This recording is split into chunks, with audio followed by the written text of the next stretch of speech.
kunimiz 24-yanvar 2026-yil. Mavzumiz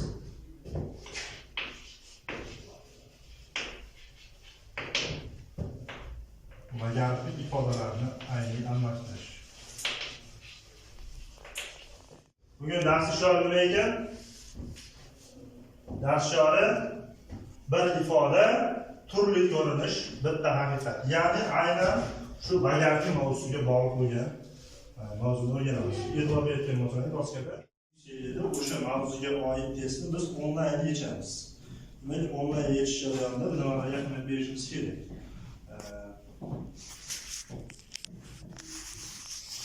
Kim tezda birinchi bajarsa, u demak yuqoriroq ball oladi. Tushunarlimi? Diqqat qilamiz. Telefonlarni chiqaramiz.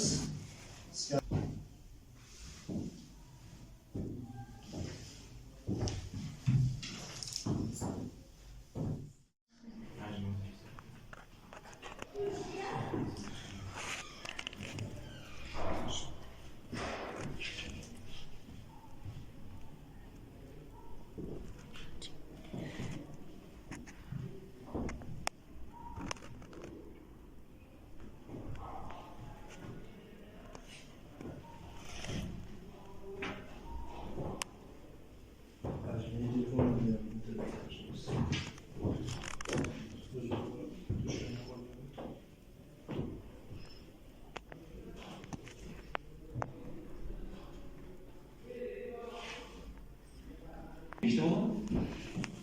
İşte.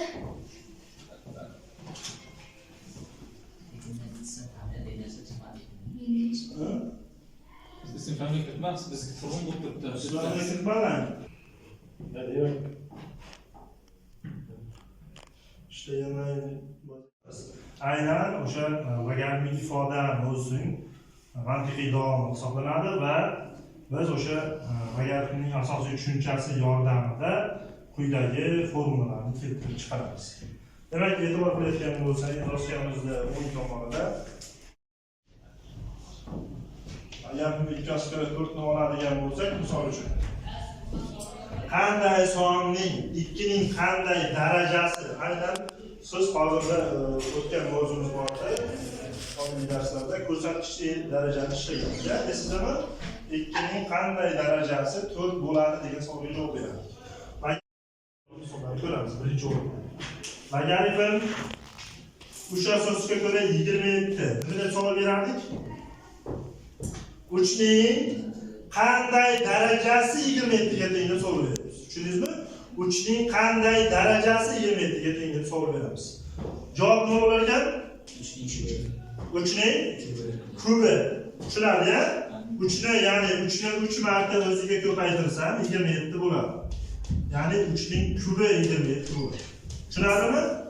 Yoki bo'lmasa logaritm 4 asosga ko'ra 16. Nima deymiz? 4 ning qanday darajasi 16 ga teng?